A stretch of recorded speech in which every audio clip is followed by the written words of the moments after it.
So here we are in the final unit, and what we want to really kind of do is set up and try to understand as we study the scientific revolution and Enlightenment, um, what the modern world or modern worldviews or modern ways of thinking really means. And so in some ways we're trying to get a sense of what the 16th and 17th centuries were like in Western civilizations and then how that impacted the present day. So the big questions we're going to talk about with this chapter are what was the scientific revolution? So let's try to define it, and then how did it impact the Western culture down to the present day? And we're going to talk about at the very end the church's reaction. So it obviously had an impact, but how did the Catholic Church or the churches, the Protestant churches, respond to the scientific revolution? And then we're going to ask ourselves, well, where is this all heading? So what exactly is the scientific revolution? Right, this is philosophers. So historically, right, philosophers and theologians, those who would think and process, are the ones who would impact society. And whatever they wrote, right, whatever they reasoned kind of for themselves is kind of was the guiding influences on Western society. Well, these are philosophers, yes, but they're natural philosophers. They're observing the world around them, and they're going to come up with new ways to come up with new ideas and thoughts, or sometimes rehash old ones, in an effort to make sense of the world, a more clear sense of it. Right? There's a slow, casually growing movement. So again, we need to understand, and John Green, Ronald Wells, Kagan have kind of all emphasized that it wasn't that somebody woke up one morning and said, the scientific revolution is here, right? This is kind of a gradual process with a variety of changes, which we'll talk about, right? Kagan says science was achieving the cultural supremacy over other forms of intellectual activity that it still enjoys, and it was becoming a major defining characteristic of modern Western civilization. So if we want to understand our present age and how the Western world kind of developed to where it is today, we can't do it without understanding the rise of scientific thought. So where did it all start? Again, we can't go into a lot of details for time, but in the early stages, right, Copernicus made a proposal in 1543, based on some studies, mathematics, that the sun was actually at least the center of our solar system, not necessarily the universe. And the problem was that this flew in the face of all the theories leading up to this, that the Earth was the center of the universe. In fact, the Catholic Church endorsed that view. Right, so he says, the Earth is rotating around the sun. Otherwise, it wasn't a whole lot different than the ancient Ptolemaic system they've been using. But what it did is it raised questions. If the Church has been wrong about the Earth being the center of the universe, and that was how they interpreted Scripture, right? They would say, well, this is the center of God's creation, and if this is the doctrine that they've held, then maybe they're wrong about other things too. And so in some ways it's going to open opportunities to question the authority of the church. And again, the Renaissance, the Reformation, it's very much about questioning authority. So, right, after Copernicus, you're going to get Galileo. Galileo's going to come on the scene, and he's going to take Copernicus' ideas and verify them, because he's going to be the first kind of scientists to use a telescope. So he's going to see and observe mathematically that, yeah, it makes sense. We are actually revolving around the sun and not vice versa, right? He makes efforts to explain nature rationally, mathematically, and we'll talk about Newton's impact here. The universe, though, kind of his part of his conclusion was it's yes mathematic, but it makes it rather impersonal, kind of cold. It's just if we live in a mechanical universe, how personal or how real is it? How predictable? What is there a God, and does God have anything to do with what goes on here on Earth? And this led him eventually to some conflicts with the Catholic Church, and eventually he had to recant some of his ideas, even though he probably didn't want to. But that was Galileo's scenario. But again, verifying and starting to undermine and put some cracks in the historic perspectives of the church. Now, Isaac Newton, right, a devout Christian, he's asking himself some of the questions. Why do the heavenly bodies move at all? Why in an orderly fashion? And he, right, he says, well, inertia.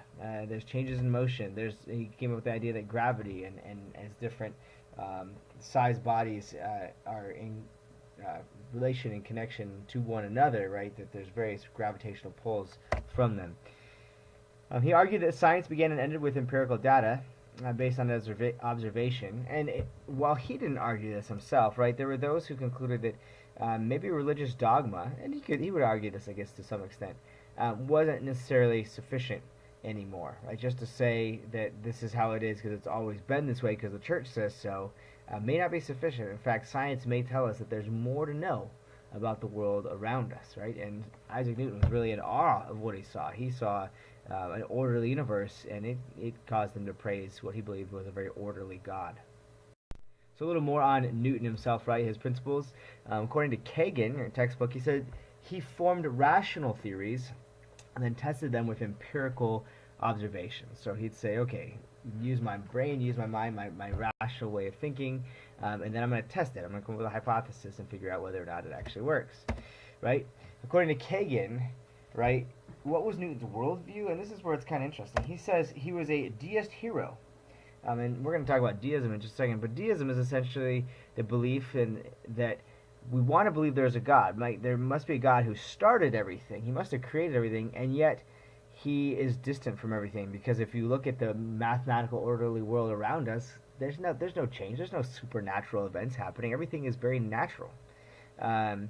So the deists, interestingly, will claim Newton is their great hero because of his mathematical view of the universe, but at the same time, even Kagan admits that he clung to the belief that God did interfere with the natural order to produce miracles. In other words, he wasn't a true deist at all. He was a theist. He believed that God made a very natural, orderly world, but at times he would intervene and change things, usually to take care of his people and make himself known.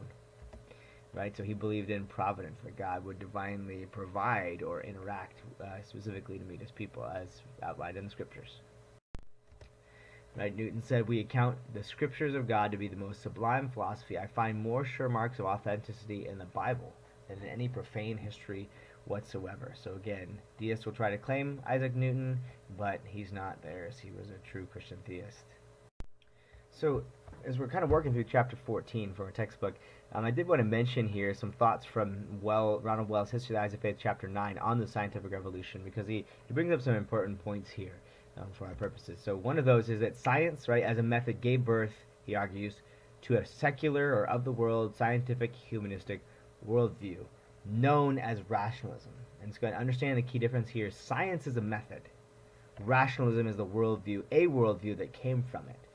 But science is not a worldview in and of itself. It is not God versus science, religion versus science, right? Science can lead to Christianity, or it can lead to secular humanistic worldviews like the rational one, right? And again, just to clarify, rationalism does not necessarily mean it's a conclusion of using, rationalism was not a necessary conclusion of using the scientific method. So again, you can be a Christian and say, I'm using science to support my views. Wells argues that scientists and philosophers, primarily Christians, like Isaac Newton, were concluding that the universe was governed by mechanical, mathematical, and predictable laws of nature, with God as the originator or creator and concluder. So again, a lot of the original thinkers, a lot of the original scientists and philosophers in the 16th, 17th centuries were Christians. They just saw a mathematical, orderly universe, and they said, God is great. And it's not really going to be until the Enlightenment they're going to start to move God out entirely. And a big question that we do have to ask, though, is, okay, so if we are operating in a natural mechanical universe, how or does God intervene in the universe, right? We're Christians, we pray. When we ask God to work a miracle, does he do that, or does he use natural means within that? So that's an interesting question just for us to kind of ponder and consider. So moving on, right, philosophy as it responds to changing science, right? Again, we said philosophers and theologians are the ones who kind of were dictating, really influenced how society, Western society, thought. Well, how are they going to respond to these new scientific discoveries?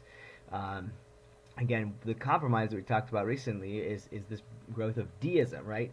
And these are those who argue that the universe is this like a giant clock, right, with all these different parts working together. It's well more complex, and it had to have a clockmaker, a designer.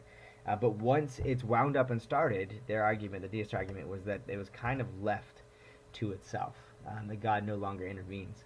A guy named Francis Bacon, right, he argued that using the empirical method, right, we could really understand the clock and do it scientifically. We didn't necessarily need supernatural explanations for the world around us, right? And he says observations and experiences are better for arriving at conclusions than just blind faith in maybe what the Catholic Church is teaching. Right? He used the scientific method. So and you guys have probably done this in school, right? What's a hypothesis? Let's test the hypothesis. Let's form a new hypothesis, a thesis, and test that as well. Now, interesting, he said something very fascinating. He said that scholasticism, and remember, scholasticism is that idea of we're studying, right, kind of the classics or getting back to some of the originals. He said there is nothing useful to contribute in scholasticism, for its practitioners merely rearranged old ideas. In other words, from Bacon's perspective, let's not sit around and read what other people wrote in the past and rearrange their ideas. Let's actually observe the world around us. And then maybe that will give us a better understanding of who we are, why we're here, where we're going. Basically, worldview questions. Right? Rene Descartes is another one, right? And he argues that mathematics and rationalism is the way we need to view the world around us. He's the one who famously said, "I think, therefore I am." So he was questioning whether or not he existed at all, but he said, no, if I have the ability to think, then I therefore must exist. Now, again, out of all this, so you're going to get kind of this shift, this slow shift away from the church, away from trusting the church and its doctrines and its teachings on the earth and science and the world around us. But it doesn't mean that all of a sudden superstition or belief in a spiritual world just cease to exist entirely, right? It's going to be a transition. It's going to be slow. There continued to be, in the 15th, 16th, 17th, 18th centuries, a strong fear of demonic forces. And you ask yourself, okay, well, why, right? And we're maybe not used to that in our modern age as much. But the Reformation actually contributed to this a little bit. I'll talk about how, right? First of all, the Reformation made it pretty clear that there was spiritual warfare out there, that there were differences of opinion, that Satan wanted to divide up the church, that Satan wanted people to have different opinions, and he wanted people to teach heresy and false teachings about Christ. And so there was a really sense, right, based on the teachings of the Bible, Ephesians 6, that we live in a very spiritual world. And also, it's interesting, right? Because the Reformation kind of removed some of the traditional sacraments and the things like, penance and purgatory and indulgences that historically the church had taught could kind of help deal with the spiritual world, there was a greater fear by some that the shields against the devil had been removed. So there's just a general kind of sense of discomfort with the spiritual world. Right, there was a number of witch hunts, and maybe the most famous one for us is the Salem witch trials over in 1692 in Boston area, or in Massachusetts. But in reality, there were thousands of supposed witches who were hunted down and executed. You ask yourself, why so many women? It usually had to do with opportunity to gain from them, and or women were often midwives, and when you've lost a child, for example, some would blame the midwife. And that she put a curse on basically the child. So anyway, pretty sad stuff. But Protestants, right, are arguing against kind of the Catholic notion of sacraments, that God's freely offered grace, not magic, was the only defense against the power of the devil. So again, it's not that people are not religious. There's almost everybody is still religious, but they're starting to ask questions about the world around them, and so again, there's a belief in the spiritual world, and yet there's a sense that there's more to this world, and we maybe need to focus here more than we historically have. So religious faith, right, there's some problems that arose, first of all, right, from the scientific revolution. You can imagine, right, with Galileo and others, biblical authority is being questioned. And so if you can't trust people's interpretations of the Bible, maybe you can't trust the Bible at all, and that's going to open a real can of worms for the church. Right, so the teachings of the church themselves, the clergy, was undermined. And there was a fear, right, in some senses, that secular scientific humanism, a focus on the world and studying the world instead of on the spiritual world, leads to a materialistic view of the universe. And I would say that's probably a fair concern, a fair observation, but at the same time, that doesn't necessarily mean that it's for good or ill. It doesn't have to be necessarily bad to focus on the world around us. Right? How did the church respond to the scientific revolution? Well, in Galileo's case, they forced him to recant. There continued to be, right, a desire and effort to kind of reconcile faith in a rational, orderly God. So again, people like Isaac Newton weren't concerned about what mathematical, orderly world. They said, wow, this just verifies what I understand about a great God. And they began to develop a sense that it was man's duty to master science and reason. So we need to understand the world around us. We need to be able to think for ourselves, and that's how we can better understand and know God. Right? The pursuit, according to a lot of Christians, was that the belief of pursuit of a scientific and economic progress was a religious mission. We need to understand our world so that we can better operate and be good stewards of it. So, concluding thoughts. What have we learned? Isaac Newton said, "This most beautiful system of the sun, planets, and comets could only proceed from the counsel and dominion of an intelligent and powerful being." So, science is not at enmity with God. What's to come?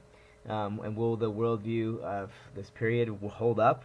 The emergence, Kagan argues, of the new scientific worldview also undercut belief in witches, and the improvements of science brought to fields like medicine gave people greater confidence in their ability to solve their problems without resorting to the supernatural.